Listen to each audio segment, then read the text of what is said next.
And frankly, on health care, the Democrats are running on pre-existing conditions. That the Republicans want to take away your coverage for pre-existing conditions. You know what? That Obamacare repeal failed. And you're still running on that more than a year later. Look, we're not running on that. This is something that, I mean, we are running on it because that is something that the voters want. They want to see Obamacare protected.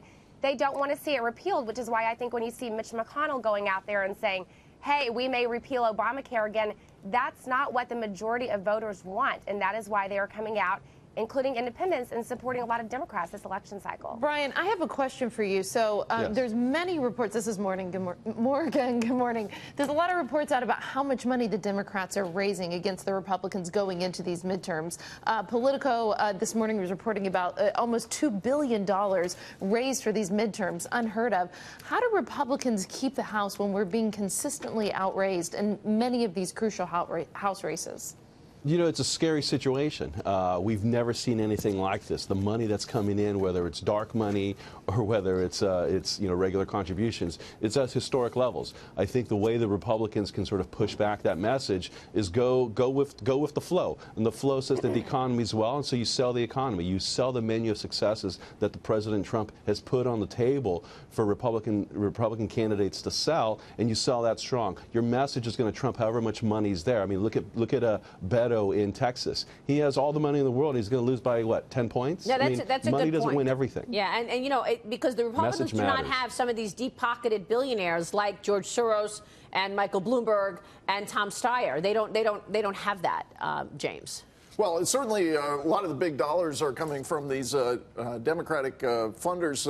Adrienne, I'm wondering if you could explain the the Kavanaugh aftermath, because I think the conventional wisdom was that that helps Republicans in red states, but probably hurts them in swing districts. And I'm looking at that Nevada Senate race. Yeah. Nevada, I should say, where Dean Heller, the Republican, has gotten stronger lately. This is kind of a swing state, or maybe trending more Democratic lately. How do you explain that one? Well, you know, I think it's interesting because I do think that both sides thought they were going to get a bounce out of the Kavanaugh hearings, and what we're actually seeing now is that both sides technically did, and everyone's kind of leveling out, and voters are going back home. But you are seeing, to your point, you are seeing races tighten in Nevada. You're seeing races tighten in North Dakota and some of these seats that where Democrats were leading a couple weeks ago. So we'll see what happens. But again, I'm looking more at the House, and I'm looking at a lot of the battlegrounds. Of course, the DCCC, Democratic Congressional Campaign Committee, has expanded the battleground map to over 100 seats. 25 of those seats were seats that Secretary Clinton won in the 2016 presidential campaign. Over 80 of those seats are carried by Trump. And all of those seats, not all of them, but a majority of those seats are all polling within 2 points. So I do think, depending on what happens with voters on the Kavanaugh bounce, that will be contingent on whether or not Democrats ultimately take back the House. And by the way, Matt Schlapp said that on this program. He didn't say 100, but he said that there will be a record number of seats, record number of districts. He put it at 60. This was last week, I think. He was joining us last week. 60 that will be decided by 1 or 2 percentage points. Right. So it is very close. And we may not know on election night. We may not know. There's going to be a lot of outstanding provisional ballots. So it's going to be very interesting. So if the Democrats win the House majority just by a few seats, Adrienne, you're still not, that's not a shoo-in for Nancy Pelosi to become the Speaker, right? She may not get the votes.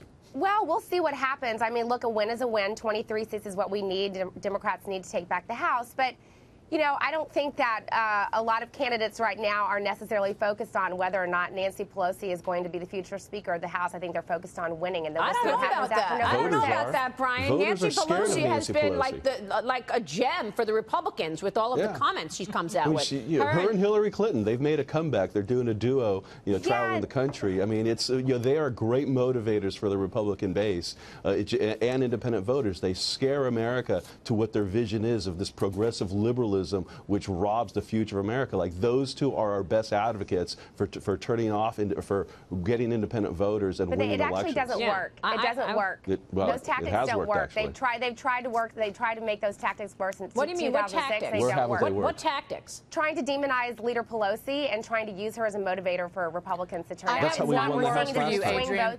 I have one word for you: crumbs. The woman called a $2,000 bonus pathetic crumbs.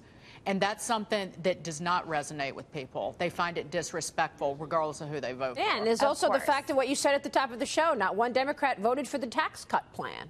And then they found 8,000 things wrong with it. Are you in step with reversing the tax cut plan, Adrienne? Should the Democrats win the majority? Are you in favor of that? Well, I mean, I'm not voting. I'm a Democratic strategist, but I do think that I'm just asking if you're in favor of it. Well, I think that the middle-class tax cuts need to be permanent, like the corporate tax cuts. Okay. We will leave it there.